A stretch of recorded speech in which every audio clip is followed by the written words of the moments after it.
Domani a Favara, alle ore 19, in Piazza della Pace, sarà celebrata la Santa Messa di saluto a Don Calogero Lobello, che dopo 10 anni lascia la guida pastorale del Santuario della Madonna dell'Itria. Il sacerdote ha segnato un decennio ricco di spiritualità, impegno, vicinanza e servizio.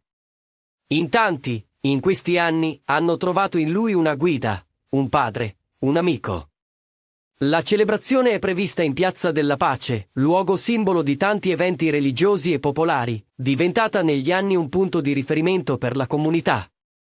Sarà una messa di ringraziamento e di saluto, in cui il popolo dell'Itria potrà stringersi attorno a Don Calogero per accompagnarlo, con la preghiera e l'affetto, verso la sua nuova missione. Il 20 settembre, infatti, alle ore 19, nella Basilica Maria Santissima del Soccorso, Chiesa Madre di Sciacca, Don Calogero farà il suo ingresso ufficiale come nuovo arciprete della comunità saccense, iniziando così un nuovo capitolo della sua vocazione pastorale.